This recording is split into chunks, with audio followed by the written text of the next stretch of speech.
तो यहां पर हम एक देख रहे हैं PCl5 के बारे में, ठीक है। तो PCl5 के बारे में हम कितना चीजें जान पाएंगे। तो PCl5 में आउटर सेल में 5 इलेक्ट्रॉन होता है, हमने 5 बॉन्ड बना दिया। बॉन्ड बनाने के पहले ये फास्फोरस के इलेक्ट्रॉन जो है वो हाइब्रिडाइज हुए होंगे।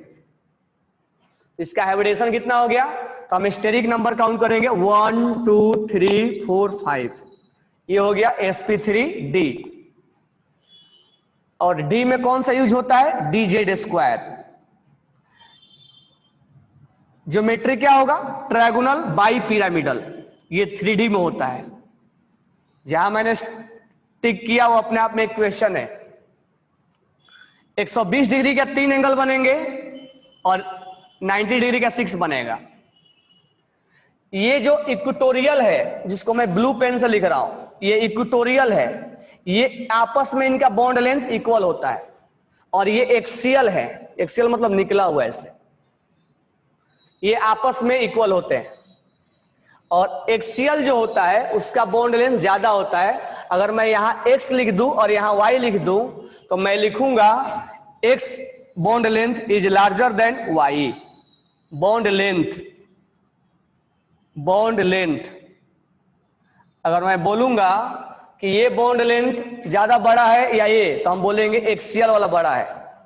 तो बॉन्ड लेंथ अगर बड़ा है तो ये वीक होगा, यानी स्ट्रॉन्ग कौन होगा, तो Y is stronger than strong bond. Strong bond का मतलब क्या हुआ, इसको तोड़ने में एनर्जी क्या लगेगा, ज्यादा लगेगा। इसको तोड़ने में एनर्जी ज्यादा लगेगा। इसीलिए जब हम PCl5 को नॉर्मल हीटिंग करते हैं तो ये वीक होता है, और वीक होने की वजह से जल्दी टूट जाता है, जबकि ये जल्दी नहीं टूटता है। तो यही 3 बच जाता है इसका, और ये 2 टूट के निकल जाता है और यहां पर Cl2 में कन्वर्ट हो जाता है। बराबर है। तो यहां पर जो बॉन्ड लेंथ है वो ये ज्यादा होगा और ये बॉन्ड लेंथ कम होगा, तो ये स्ट्रांग होगा और ये वीक होगा। तो ये हमने पॉइंट्स इतना सीखा। अब इसके ऊपर क्वेश्चन जो है 85 में पढ़ना। पहला स्टेटमेंट जो है 2PCl5 bond 2PCl bond are stronger, मतलब ये वाला बोल रहा है, एक्सियल बोला, लिखा नहीं है। और 3 बॉन्ड आर वीकर, गलत बोल रहा है। 2PCl आर एक्सियल, यहाँ एक्सियल लिखा है, and longer than 3PCl equatorial bond, बिल्कुल सही बोल रहा है। थर्ड पॉइंट PCl5 है ट्रायंगुलर बाई पिरामिडल, TBP, बिल्कुल सही बोल रहा है। विथ नॉन पोलर, अच्छा नॉन पोलर लिखा है, तो पोलर का मीनिंग मैं आगे समझाऊंगा कि पोलर का मीनिंग क्या होता है। तो आगे अभी नॉन, मैं प्लेनर लिखा हूं, पोलर नहीं लिखा हूं, तो आप लिख लेना नॉन पोलर। ये नॉन पोलर होता है, ये नॉन पोलर होता है। कैसे नॉन पोलर होगा मैं बात आगे बताऊंगा।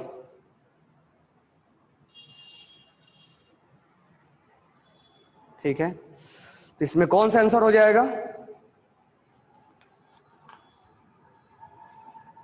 68 का आंसर क्या है, फर्स्ट। रॉन्ग निकालना है ना, हो गया ना।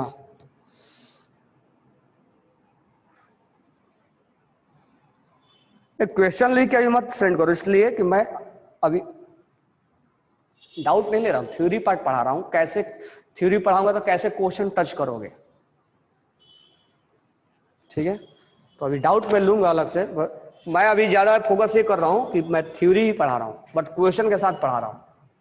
अब नेक्स्ट ध्यान देना, एक और क्वेश्चन पूछा जाता है और बहुत ही फेमस क्वेश्चन है। PCl5 अगर सॉलिड स्टेट में रहा तो वो क्या होता है, उसका हाइब्रिडेशन क्या होता है।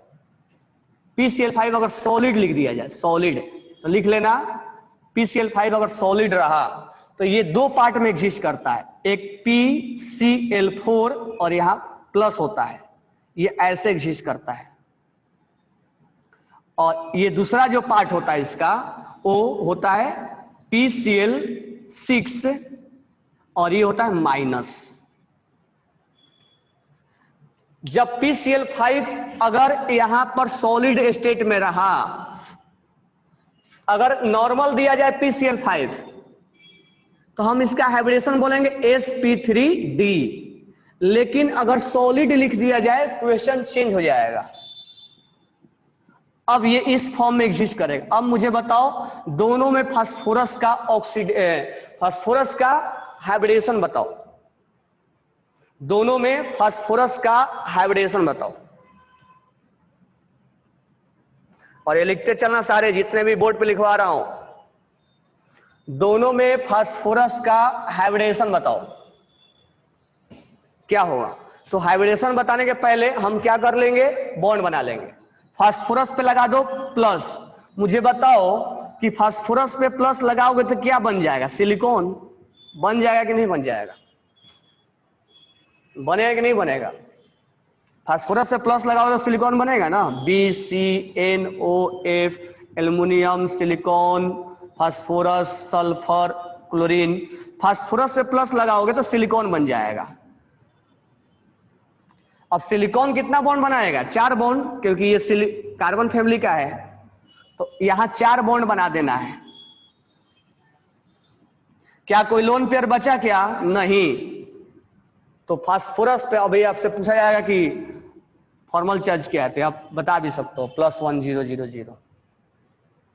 तो यहां 4 बॉन्ड बना, तो अब हाइब्रिडेशन क्या बोलोगे आप, 1 2 3 4। स्टेरिक नंबर हो गया sp3, स्टेरिक नंबर 3 हो गया, सॉरी 4 हो गया, तो हम बोलेंगे sp3।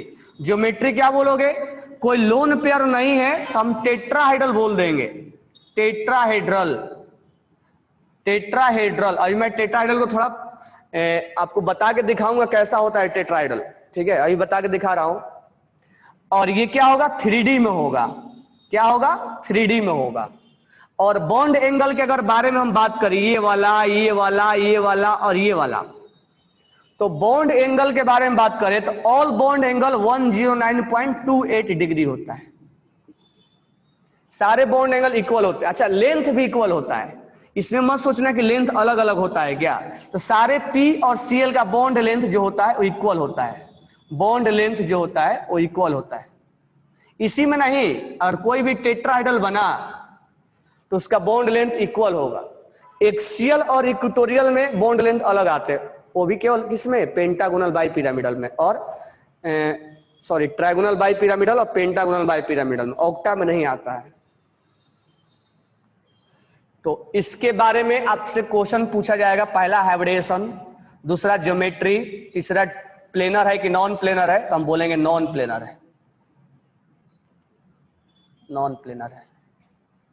और ये 109.28 एंगल होता है, सारा इक्वल एंगल होगा, सारा बॉन्ड लेंथ इक्वल होता है, ठीक है।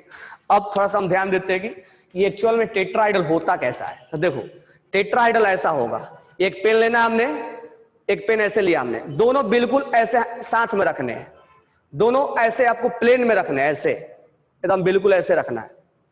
एक हमारे आंख के तरफ जाता हुआ दिखेगा और एक हमारे आंख से दूर जाता हुआ दिखेगा।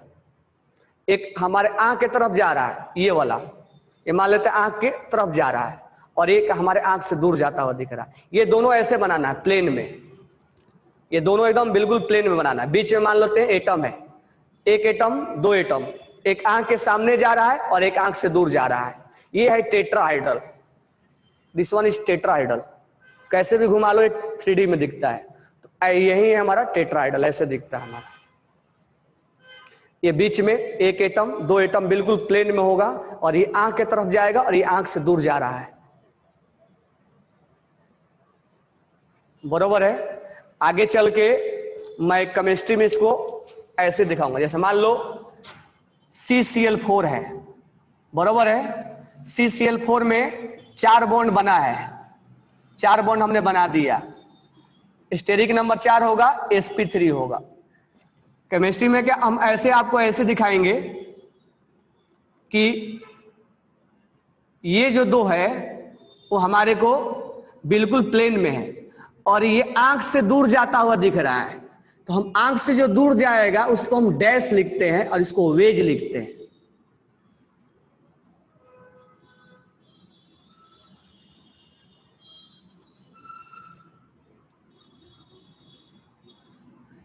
ये हमारे आंख के सामने है और ये आंख से दूर जा रहा है, और ये दोनों प्लेन में है, ये टेट्राहाइड्रल है। लिखते चलना सारे। इसको हम बोलते हैं वेज, इसको बोलते हैं वेज, इसको बोलते हैं डैश, और स्ट्रक्चर को बोलते हैं वेज डैश स्ट्रक्चर।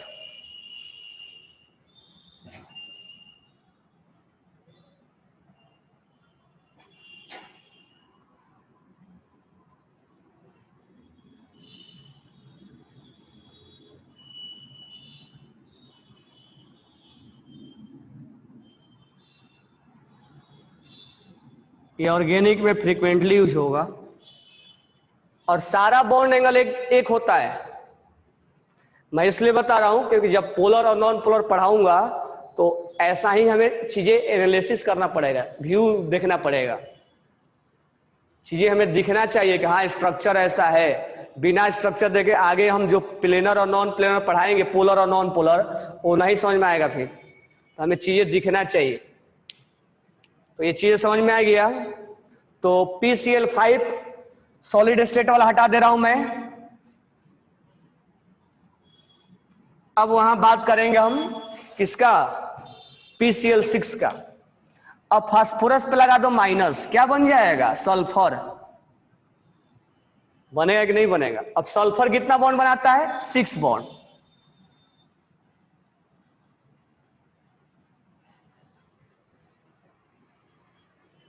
बनाएगा ना, क्योंकि इसके पास एक इलेक्ट्रॉन गेन कर लिया।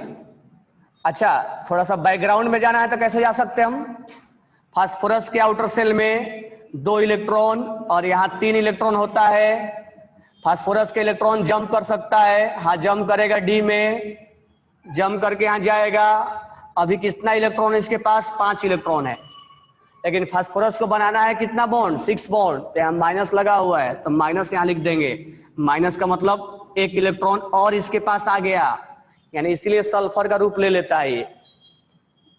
अब ये 6 इलेक्ट्रॉन्स के क्या होगा, मिक्सिंग होगा।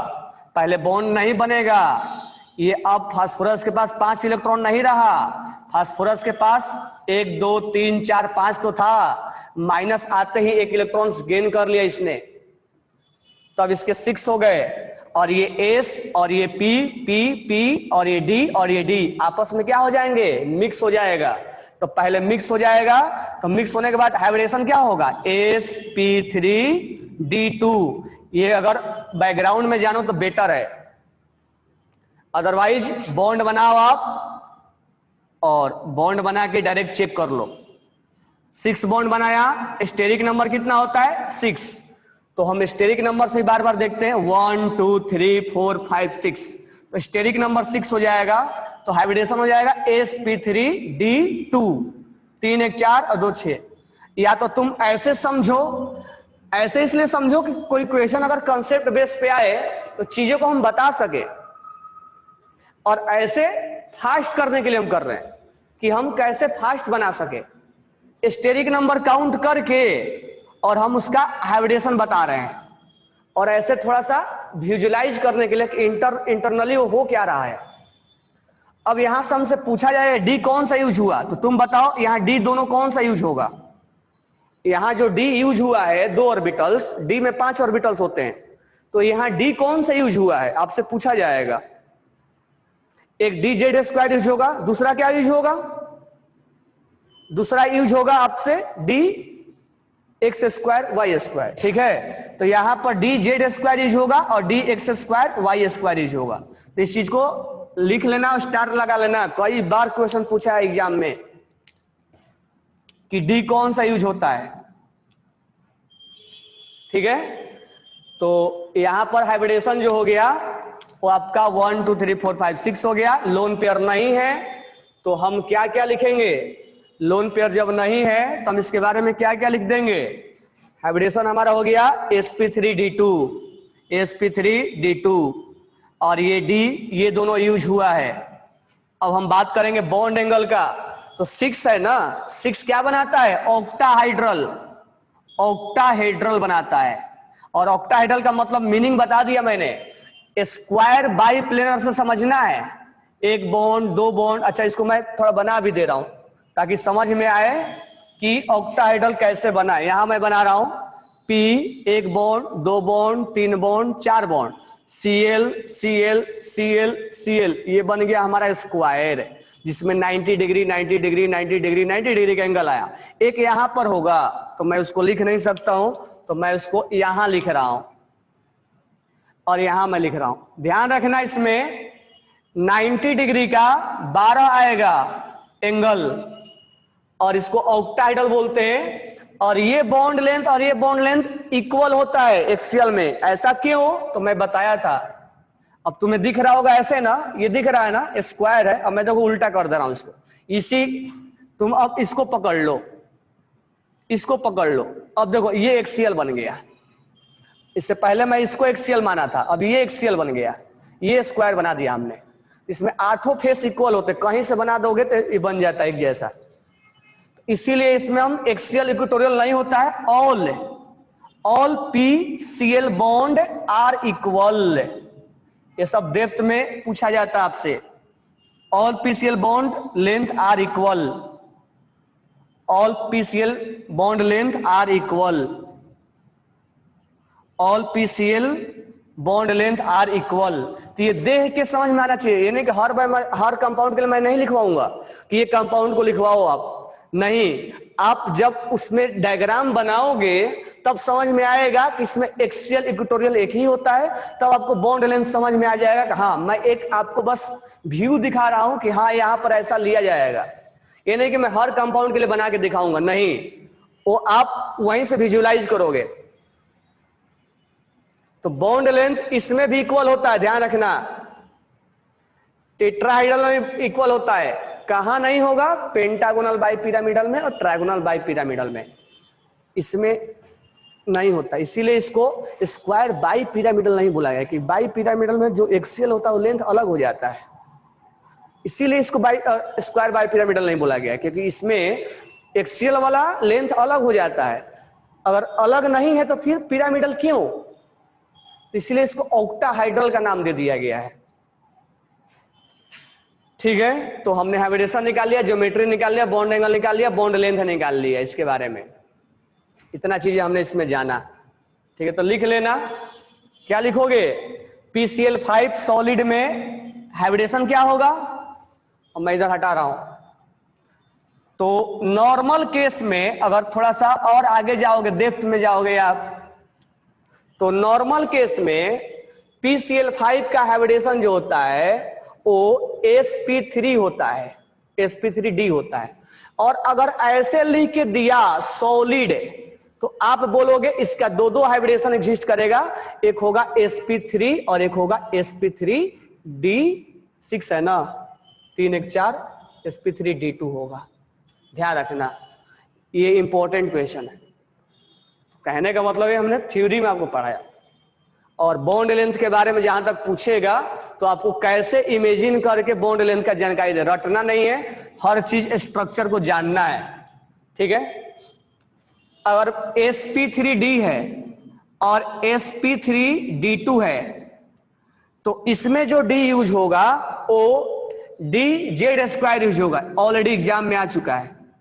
और इसमें जो d यूज होगा dz² और dx² y² होगा। अच्छा, एक मैं अभी आपको नहीं बताऊंगा, लास्ट में बताऊंगा, dsp2, हालांकि वो 12th में आता है, ये स्क्वायर प्लेनर होता है, तो इसके बारे में हमें अभी नहीं पढ़ना, मैं 1-2 एग्जांपल लेके आपको बता दूंगा। इसमें जो d यूज होता है वो d x और y यूज होता है। अब ऐसा क्यों हो तो हम आगे बात करेंगे, बस अभी लिख लेना, इसमें d x और y यूज होता है, या y z या z x, तीनों में से कोई एक यूज होगा। अब ऐसा क्यों हुआ है तो हम बाद में बात करते हैं। ठीक है, तो हाइब्रिडेशन में जो डेप्थ कंसेप्ट पूछा जाएगा आपसे, बॉन्ड लेंथ, बॉन्ड एंगल, ठीक है, ये पूछा जाएगा, तो आप आसानी से क्वेश्चन कर पाओगे इसमें। अब आ जाओ पेज नंबर 62 पे फिर से, ये जितना ही बता रहा हूं उसको लिखते जाना, क्योंकि hybridisation is very very important concept. हाँ, अब पेज नंबर तुम रहो 84 पे ही, पेज नंबर 84 निकालना। मैं क्वेश्चन के थ्रू सारा कंसेप्ट क्लियर कर रहा हूं, क्योंकि हाइब्रिडेशन एक्चुअल में पढ़ा चुके हम, लेकिन विजुलाइज नहीं होगा, इमेजिन करना होगा कि क्या करना है हमें, कहां पर क्या हमें कंसेप्ट लगाना होगा। पेज नंबर 84 निकालना, 84 निकालना, 84 पे क्वेश्चन नंबर 54 निकालना, 54 निकालो। अब पहले दूसरा वाला कंपाउंड देखो, ये वाला,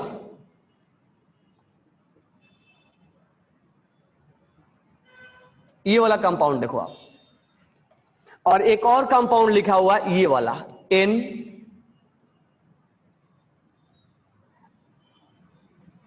और मैं आपको एक और कंपाउंड बताऊंगा, लेकिन अभी नहीं बताऊंगा, जब आपको बैक बॉन्डिंग पढ़ा लूंगा तब बताऊंगा। तो इस कंपाउंड के बारे में अभी हम डिस्कशन नहीं करेंगे, थोड़ा बहुत बता दूंगा मैं। अब ध्यान देना, यहां पे ध्यान क्या दोगे, अगर आपसे क्वेश्चन में पूछा जाएगा, एक और ध्यान देना यहां पे, कल हमने ये क्वेश्चन लिया था, याद है, ये वाला, ये लिया था ना, पेज नंबर शायद लेवल 1 में ही था। हमने बोला था कि आपको यहां लोन पेयर नहीं दिया है, कंसीडर करना है, तो लिख के नहीं दिया है, तो इसका हाइब्रिडेशन क्या बोलोगे आप, sp3 बोलोगे। कैसे, स्टेरिक नंबर 1, 2, 3 और एक लोन पेयर, sp3 हो गया, 4 के लिए हमारा हो जाएगा sp3, 1 2 3 4, ठीक है। हम इसमें जैसे ही लोन पेयर मिलेगा, हम यहां पर बॉन्ड एंगल के बारे में नहीं बोलेंगे, बॉन्ड एंगल के बारे में यहां हम नहीं बोलेंगे। क्यों नहीं बोलेंगे, लोन पेयर है, बॉन्ड एंगल के बारे में नहीं बोलेंगे, और यहां पर हम ज्योमेट्री के बारे में हम नहीं बोलेंगे। क्यों नहीं बोलेंगे, ये गलत जानकारी देता है हाइब्रिडेशन, जहां लोन पेयर होता है वो भेस्पर देगा आपको, तो बस हाइब्रिडेशन तक रुक जाना है जहां लोन पेयर है। अब ध्यान से सुनना, यहां लोन पेयर है ना। अब यहां आपसे पूछा जाएगा कि इसमें हाइब्रिडेशन क्या होगा, तो आप बोलोगे सर स्टेरिक नंबर 1, 2, 3 और एक 4, और ये हो जाएगा sp3। ये तुरंत गलत हो जाएगा, ये तुरंत गलत हो जाएगा। पूछो क्यों, उसका रीजन सुनना। ये एक्चुअली क्या है, जब मैं आपको रिजोनेंस पढ़वाया था तो आपसे मैं बोला था कि रिजोनेंस कंजुगेशन होता है, डबल, सिंगल और प्लस। डबल, ये मैं इसलिए बता दे रहा हूं ताकि रिजोनेंस हमने पढ़ा चुका है। डबल, सिंगल और लोन पेयर भी एक कंजुगेशन में होता है, डबल, सिंगल और डबल भी कंजुगेशन में होता है, डबल, सिंगल और रेडिकल होता है। तो यहां पर एक्चुअल में क्या होता है, रिजोनेंस होता है। यहां रिजोनेंस है, डबल, ये कार्बन है, डबल, सिंगल और लोन पेयर एक रिजोनेंस है, यहां पे कंजुगेशन में। और इसका जो कंजुगेटिव स्ट्रक्चर बनेगा वो ऐसा बनेगा, ये इधर हो जाएगा, जंप हो जाए, शिफ्टिंग हो जाएगा, तो यहां माइनस हो जाएगा और यहां प्लस हो जाएगा।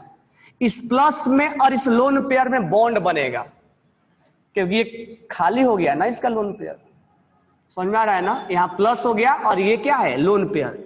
तो हो सकता है कि प्लस का मतलब इसका खाली जगह वैकेंट हो गया, ये इसको बॉन्ड बनाएगा। तो पहले मैं लिख रहा हूं H, और यहां हो गया आपका O माइनस। अब इस प्लस में और इस, ये माइनस एक तरह का लोन पेयर का मतलब माइनस हुआ, ठीक है। तो इस प्लस में और इस माइनस में क्या होगा, बॉन्ड बनेगा। और थोड़ा सा यहां पर मुझे बताना पड़ेगा कि यहां पर प्लस लगेगा। क्यों प्लस लगेगा, तो ध्यान से सुनना, मैं इसका कंसेप्ट बता रहा हूं। पहले बॉन्ड बनाने के पहले एक चीज सुन लेना, यहां पे कार्बन है, 1s2, 2s2 और 2p2 है, ठीक है। अब ये 4 इलेक्ट्रॉन है, ध्यान से सुनना, 1 2 और 2 यहां है, एक जंप मार लेगा, यहां हो जाएगा। अगर कार्बन प्लस लिखा गया, कार्बन प्लस लिखा गया, इसका मतलब एक लूज किया होगा ना, एक लूज किया होगा कि नहीं किया होगा, एक लूज करवा देते हैं। तो कार्बन प्लस हम ऑर्गेनिक में सो कार्बोकेटाइन बोलते हैं, कार्बोकेटाइन, ध्यान से समझना। जैसे ही कार्बन पे प्लस लगता है, एक खाली वैकेंट ऑर्बिटल दिख जाता है। अब यहां से जैसे ही शिफ्टिंग हुआ ये वाला इधर, तो यहां प्लस आएगा। अब ध्यान से सुनना, मैं क्या बोल रहा हूं कि यहां पे माइनस आ गया और यहां पे प्लस आ गया। ये कार्बन है, और यहाँ पे क्या है, नाइट्रोजन है, और यहाँ हाइड्रोजन है, हाइड्रोजन है, लोन पेयर। कार्बन पे प्लस आने का मतलब तुम क्या समझ लिए, उसके पास एक वैकेंट ऑर्बिटल क्रिएट हो गया है, इसके पास वैकेंट ऑर्बिटल क्रिएट हो गया है, और ये यहां से कोऑर्डिनेट बॉन्ड बनाएगा, लोन पेयर डोनेट करेगा। अब लोन पेयर जब डोनेट करेगा तो यहां पर क्या होगा, ओ पे माइनस, और ये अब तुम बताओ मेरे को कि इस केस में ट्रिक क्या सिखाया था फॉर्मल चार्ज निकालने के लिए, देने वाला पे प्लस और लेने वाला पे माइनस, देने वाला पे प्लस और लेने वाला पे माइनस। तो पहले तो बॉन्ड बना दो, डबल बॉन्ड बना दो, देने वाला पे प्लस लगा दो और लेने वाला पे माइनस लगा दो, तो प्लस और माइनस लेने वाला क्या हो जाएगा, कैंसिल हो जाएगा। डोनर पे प्लस और लेने वाला पे माइनस, तो ये प्लस और माइनस क्या हो जाएगा, कैंसिल हो जाएगा। तो यहां चार्ज नहीं दिखेगा। अब सोचो, ये मेरे को बताओ, ये समझ में आया कि नहीं आया, यहां से यहां कैसे गए हम। तो अभी के लिए फिलहाल डायरेक्ट ये भी याद रख सकते हो, जो डोनेट करता है उससे प्लस आ जाता है,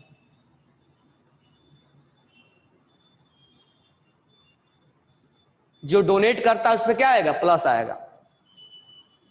ये क्लियर हो गया सबको, या दोबारा बताऊं?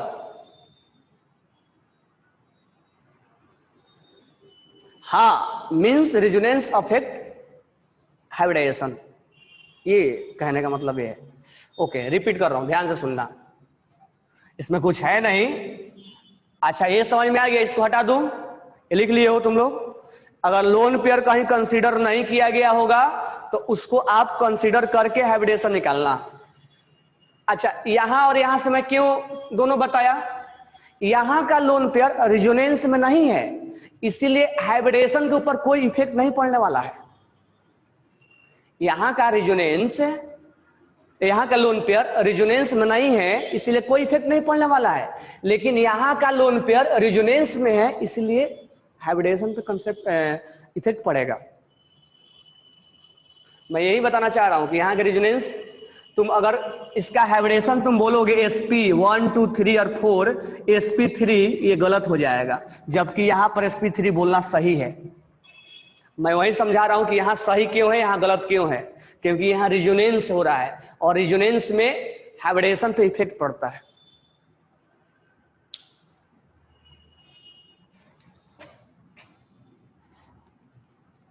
ये रेजोनेंस कैसे अब करवाएं, ध्यान देना। तो इसको करवाने के पहले एक चीज जानना, ये कि अगर कार्बन पे प्लस आ गया तो एक ऑर्बिटल्स खाली हो जाता है। चलो, तो अब इसको क्या करो, शिफ्ट कर दो। शिफ्ट करोगे तो इस पे प्लस आएगा, इस पे माइनस आएगा, तो इस पे माइनस हो गया और इस पे कार्बन पे क्या हो गया, प्लस हो गया। तो एक खाली हो गया ना, वैकेंट। अब वैकेंट खाली होगा तो यहां लोन पेयर है। अब ये वैकेंट ऑर्बिटल और लोन पेयर पास पास में, ये क्या करेगा, कोऑर्डिनेट बॉन्ड बनाने की कोशिश करेगा, यहां से कोऑर्डिनेट बॉन्ड बनाने की कोशिश करेगा। अब जब बॉन्ड बनेगा, इस खाली जगह में जब जाएगा लोन पेयर, कोऑर्डिनेट बॉन्ड, एक लोन पेयर होना चाहिए और वैकेंट ऑर्बिटल होना चाहिए, वैकेंट ऑर्बिटल है और लोन पेयर है, तो कोऑर्डिनेट बॉन्ड बनेगा। डोनर पे प्लस और एक्सेप्टर पे माइनस, तो डोनर पे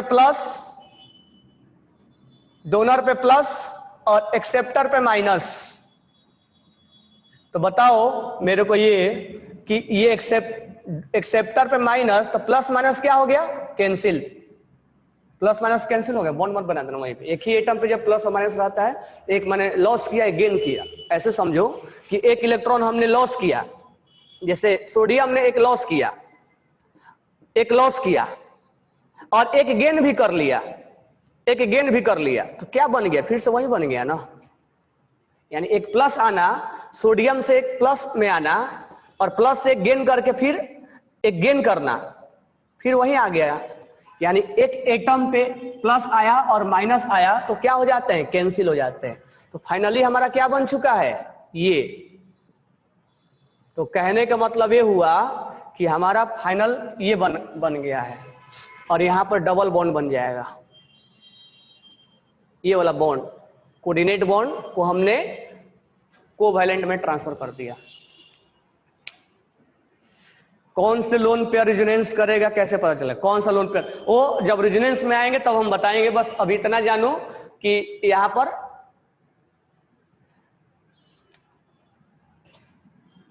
सी double bond C O H, ये लोन पेयर कंटिन्यू आएगा तब। C double bond C NH2 continue आएगा। Double single lone pair, double single lone pair, इससे दूर वाला पे नहीं होगा। अब मुझे बताओ ये स्ट्रक्चर समझ में आया गया यहां से। अब इसका हाइब्रिडेशन निकालोगे ना तो ये sp2 आता है। तो जो sp3 लिख रहे थे वो sp3 गलत है, यानी हाइब्रिडेशन में कहीं ना कहीं रेजोनेंस इफेक्ट डालता है। तो जो sp3 बोलोगे वो गलत हो जाता है। अब मुझे बताओ, या इतना समझना कि जहां लोन पेयर रेजोनेंस में होगा वहां पर हम 1 2 3 4 नहीं काउंट करेंगे। अब यहां कैसे काउंट करेंगे steric number? How to count steric number? 1 2 और एक पाई है और एक क्या है, और ये मत बोलना कि कोऑर्डिनेट है। मैंने कोऑर्डिनेट को किसमें कन्वर्ट कर दिया है? इसमें। एक ही काउंट होगा, दोनों काउंट मत करना। 1 2 और एक काउंट कर लो ये, ठीक है। 1 2 3 स्टेरिक नंबर 3 हो गया। 3 के लिए क्या होगा? sp2।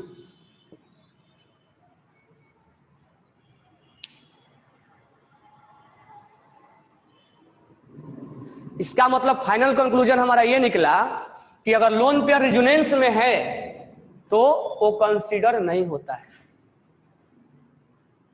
तो ये मैंने केवल एक एग्जांपल दिखाया, इसलिए कौन सा है लेवल 3 में क्वेश्चन दिया हुआ है। ये चीज समझ में आ गया। अब जब ये है sp2 और लोन पेयर नहीं है तो ये प्लेनर हो जाएगा। क्या हो जाएगा? ट्रायगोनल प्लेनर, ट्रायगोनल प्लेनर हो जाएगा। ये ट्रायंगल की तरह इसमें एक जो स्ट्रक्चर दिखेगा वो ट्रायगोनल प्लेनर के जैसा दिखेगा। ये वाला, ये नाइट्रोजन हाइड्रोजन हाइड्रोजन और एक कार्बन। अब यहां ध्यान से सुनो, क्या सुनोगे? यहां ये जानना है कि यहां लोन पेयर कंसीडर होगा कि नहीं होगा। तो यहां वाला लोन पेयर रेजोनेंस में तो नहीं है। 1 2 3 4 4 होगा, तो 4 के लिए क्या होगा? sp3। और ये टेट्राहाइड्रल मत बोल देना, इसका स्ट्रक्चर होता है ट्रायगोनल पिरामिडल। तो ये मैं बताऊंगा कहां? ये बताऊंगा मैं वेस्पर थ्योरी में। क्यों ट्रायगोनल पिरामिडल होता है वो आगे मैं डिस्कस करूंगा। तो कहने का मतलब ये हुआ कि यहां पर टेट्राहाइड्रल होना चाहिए था, लेकिन हो रहा है क्या? Trigonal planar. तो यहां पर हाइब्रिडेशन एक्चुअल में क्या होना चाहिए था? sp3, लेकिन ये नहीं है। एक्चुअल में क्या है? sp2 है, क्योंकि रिजोनेंस हो रहा है। और यहां पर मैं भी बताऊंगा फिर से बाद में बैक बॉन्डिंग होता है। तो बैक बॉन्डिंग के बारे में भी कुछ बताया ही नहीं, तो आगे हम बात करेंगे।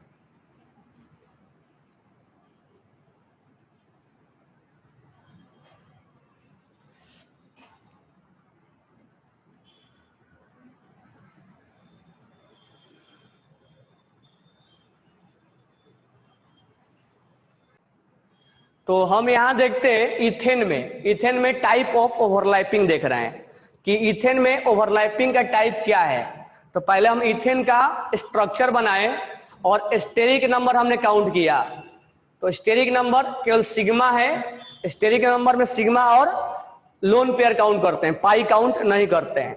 तो यहाँ स्टेरिक नंबर में ये सेंट्रल एटम जो है वो 4 है, इसका स्टेरिक नंबर तो sp3 होगा। ये सेंट्रल एटम है, एक से ज्यादा भी सेंट्रल एटम हो सकता है। कल देखे तो डेकेन में 10 सेंट्रल एटम था, तो 1 2 3 4 sp3 है। तो कहने का मतलब ये है कि जो कार्बन के 4 इलेक्ट्रॉन है पहले ओवरलैपिंग नहीं होंगे। हाइब्रिडेशन बोलता है कि पहले इनको ओवरलैप मिक्सिंग करवाओ। तो ये इलेक्ट्रॉन अब s का और ये p और p का नहीं रह गया, ये रह गया sp3 का sp3 का sp3 का sp3 का, ये sp3 का sp3 का sp3 का sp3 का। अब जाके ये दोनों जब हाइब्रिडाइज हो जाएंगे तब जाके ओवरलैपिंग होगा, यानी इसका एटम आपस में हाइब्रिडाइज हो जाएगा। इलेक्ट्रॉन्स में जो ऑर्बिट होता है, इसका इलेक्ट्रॉन्स आपस में जो ऑर्बिटल्स उसका मिक्सिंग हो जाएगा, अब जाके ओवरलैपिंग होगा। अब ये ओवरलैपिंग इससे हुआ, तो बताओ इस ओवरलैपिंग का नाम क्या दो, इस ओवरलैपिंग का नाम क्या दोगे, क्या नाम दोगे? sp3 दोगे ना। अब मान लो ये हाइड्रोजन है, अब हाइड्रोजन इसके साथ ओवरलैप करेगा, अब करेगा, उससे पहले नहीं किया था। जब तक ये हाइब्रिडाइज नहीं हो जाए तब तक ये ओवरलैप नहीं करेगा। तो इस ये एस के साथ ये ओवरलैपिंग हुआ, तो इसका नाम क्या देंगे? sp3s। अब ये हाइड्रोजन जो है इसके साथ ओवरलैप हुआ, इसका नाम क्या देंगे? sp3s। ये हाइड्रोजन इसके साथ हाइब्रिडाइज हुआ, sp3s। ये हाइड्रोजन इसके साथ ओवरलैप हुआ, sp3s। ये इसके साथ ओवरलैप हुआ, sp3s। ये इसके साथ ओवरलैप हुआ, sp3s। तो इसमें sp3s sp3s sp3s sp3s sp3s sp3s and this one is sp3 तो ये जो हाइब्रिडाइजेशन है वो sp3 हो गया, बरोबर है। ये क्लियर समझ में आया? तो हाइब्रिडेशन में ही पढ़ते हैं ना कि बॉन्ड बनाने के पहले हाइब्रिडाइज हो जाएगा, फर्स्ट वी हाइब्रिडाइज इट। तो अब क्वेश्चन देखते हैं, क्वेश्चन क्या पूछ रहा है।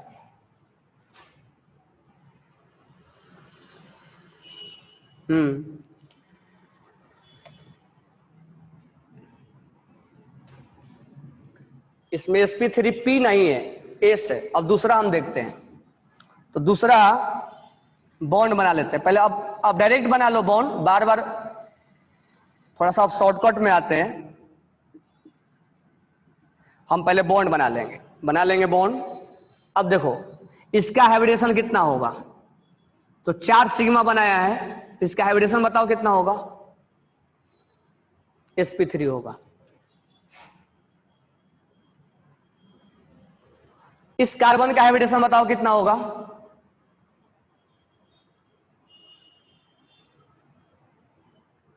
सारे बताओ। 1 2 3, पाई मत काउंट करना, sp2 होगा, बरोबर है। सिग्मा काउंट करेंगे और केवल सिग्मा काउंट करेंगे, लोन पेयर काउंट करेंगे। लोन पेयर तो कार्बन के पास होता ही नहीं है। अब देखो ध्यान से, अब हाइब्रिडेशन के बाद अब इस इलेक्ट्रॉन्स को आप s और p मत बोलना, अब क्या बोलोगे? ये sp3 का है, sp3 का है, sp3 का है, sp3 का है, बरोबर है क्या? अब ये इलेक्ट्रॉन sp3 का है, sp3 का है, sp3 का। अच्छा इसको मत बोल देना कि sp2 का है, ये sp2 का है, sp2 का है, sp2 का है, लेकिन आप इसको मत बोल देना कि sp2 का है, बरोबर है क्या? ये मिक्सिंग नहीं हुआ है, ये प्योर है, ये प्योर ऑर्बिटल्स। इक्वेशन आपसे पूछेगा कि प्योर ऑर्बिटल्स में और अनप्योर हाइब्रिड ऑर्बिटल्स में रेशियो बताओ, तो ये प्योर ऑर्बिटल्स है, ध्यान रखना। ये मिक्सिंग नहीं हुआ है, मिक्सिंग इसका हुआ है। ये sp2 का है, sp2 का है, sp2 का है। Pi bond will not take participate in hybridisation. Hybridisation मतलब मिक्सिंग, मिक्सिंग मतलब अनप्योर हो जाना, इम्प्योर हो जाना। अब मुझे बताओ इस हाइब्रिडेशन के क्या नाम दोगे? sp3s sp3s sp3s। इसका क्या नाम दोगे? sp3 sp2 sp3 sp2। इसका नाम क्या दोगे? sp2s। इसका नाम क्या दोगे? sp2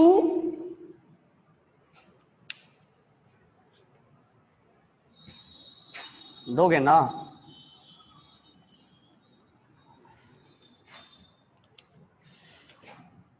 ये sp3 का, sp3 का, sp3 का, sp3 का, दिस वन इज sp3 और ये s है, दिस वन इज sp3 और ये कहां का है? s का। दिस वन इज sp3 और ये कहां का है? s का। दिस वन इज sp3 और ये कहां का है? sp2 का है। है ना। अब ध्यान से सुनना, दिस वन इज sp2 और ये कहाँ का है, एस का। दिस वन इज sp2 और ये कहाँ का है, एस का। दिस वन इज sp2 और ये कहाँ का है, एस का। बरोबर है क्या, ऑक्सीजन है ना। लेकिन ये वाला जो बॉन्ड बनाया है ऑक्सीजन, ये हाइब्रिडाइज नहीं हुआ है, ये पाई बॉन्ड है। और पाई बॉन्ड ये प्योर है, ये पाई बॉन्ड क्या है, प्योर है। ये मिक्सिंग नहीं हुआ, इसका जो मिक्सिंग नहीं हुआ है वो, जो मिक्सिंग हुआ है वो इम्प्योर हो चुका है, और इसका मिक्सिंग नहीं हुआ है, इसलिए हम कंसीडर नहीं करते हैं। तो अब इसको मत बोल देना कि sp2 और ये, अच्छा ये s नहीं है, p है, तो ये sp2p है। अब इसको मत बोल देना sp2 और p, इसको हम बोलेंगे ये इलेक्ट्रॉन p क्या है और ये p क्या है, p पाई, ये कहीं नहीं जाएगा, ये वहीं रहता है। इसीलिए हम वहां पर आपको सिग्मा के लिए नहीं बोले थे, पाई के लिए जरूर बोले थे। तो पाई के लिए ये होगा, ये समझ में आया क्या।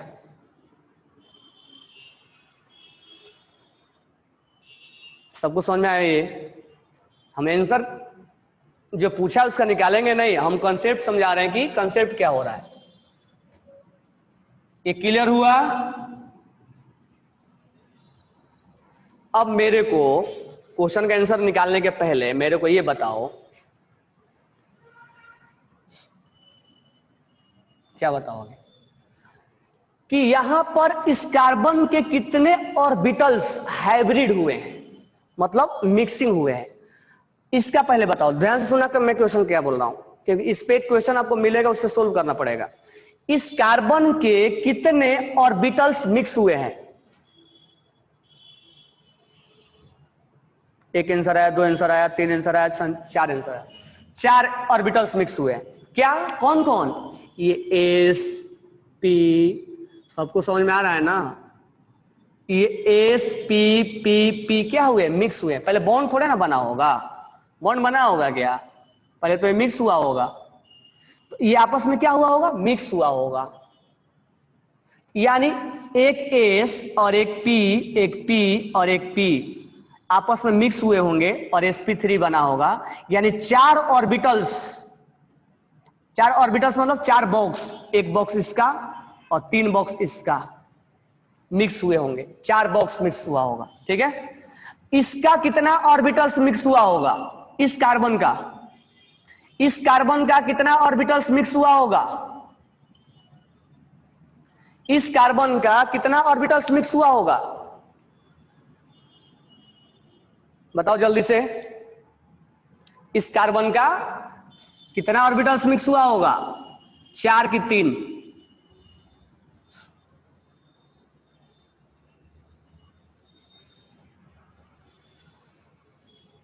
एक मिनट, एक यहां एक्स्ट्रा बॉन्ड बन गया है, 5 बॉन्ड होता जा रहा है। एक यहां एक्स्ट्रा बॉन्ड बन गया है, 4 ही है ना, वो गलती से बन गया था एक्स्ट्रा बॉन्ड। ये कार्बन 4 ही बॉन्ड बनाएगा ना। अब मुझे बताओ यहां पर कितने ऑर्बिटल्स मिक्स हुए हैं, ये 3, ये मिक्स हुआ है, 3 क्या हुआ है, मिक्स हुआ है। ये यानी sp2 तो बोल ही रहे ना हम, sp2 मतलब 3 मिक्स हुआ है, एक s और 2 मिक्स हुआ है। तो टोटल कितने ऑर्बिटल्स कार्बन के मिक्स हुए हैं, कार्बन के टोटल ऑर्बिटल्स कितने मिक्स हुआ है, कार्बन के टोटल ऑर्बिटल्स कितने मिक्स हुए हैं, 3, 4 यहां और 3 यहां, कितना हो गया, 7 हो गया ना। अब यहां ध्यान से सुनना, ये वाला मिक्स नहीं हुआ है, तो एक इलेक्ट्रॉन मतलब एक बॉक्स, ध्यान रखना, एक इलेक्ट्रॉन मतलब एक बॉक्स, क्योंकि एक बॉक्स में एक ही इलेक्ट्रॉन रहेगा वो। तो एक इलेक्ट्रॉन और ये इलेक्ट्रॉन यानी 2 ऑर्बिटल्स मिक्स नहीं हुए हैं। अब ध्यान से सुनना मैं क्या बोल रहा हूं, मुझे इस कंपाउंड में बताओ कितना प्योर है जो मिक्स नहीं हुआ था, इस कंपाउंड में टोटल में कितना मिक्स नहीं हुआ है। किसी का आंसर सही नहीं आया।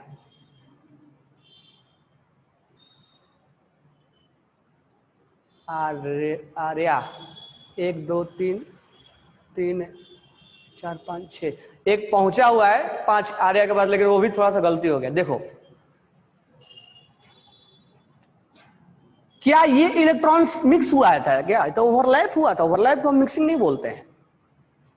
ये तो प्योर है ना, ये प्योर है, ये प्योर है, ये प्योर है, ये दोनों प्योर है और ये भी प्योर है, ये दोनों प्योर है। बताओ प्योर कितना दिख रहा है तुम्हें? ये मिक्स हुआ है क्या? ये तो पूरा एकदम अलग से 1 2 3 ये मिक्स हुआ है, सब ये सब मिक्स हुआ है। 3 4 5 एक इलेक्ट्रॉन मतलब एक बॉक्स समझना, और एक बॉक्स मतलब एक ऑर्बिटल्स। 5 और 1 6 प्योर है और 7 मिक्स हुए हैं, यानी 7 बॉक्स मिक्स हुआ है और 6 बॉक्स प्योर है। तो आपसे रेशियो पूछेगा आगे चल के, क्वेश्चन है शायद इसमें। समझ में आ गया? तो अब टाइप ऑफ हाइब्रिडेशन का निकाल लोगे स्टेरिक नंबर से ना। स्ट्रक्चर अभी बनाने आ रहा तो ठीक है, धीरे धीरे हम और सिखाएंगे। कहां प्योर है कहां इम्प्योर है समझ में आ गया। लोन पेयर अगर रेजोनेंस में है तो कंसीडर नहीं होगा, वो आगे अभी 1 2 और सिखाएंगे। कंसीडर बैक बॉन्डिंग में भी कंसीडर नहीं होता है। तो जब हम भेस पर पढ़ा लेंगे तो धीरे धीरे डेप्थ में जाएंगे हम धीरे धीरे। तो ये प्योर इम्प्योर समझ में आया गया, ये ओवरलैपिंग का टाइम समझ में आया गया। किसी को डाउट है? जिसका भी डाउट होगा बोल देना, मैं उसके अकॉर्डिंग उसको टीच करूंगा यहाँ पे। जिसको भी जय चौहान नो मतलब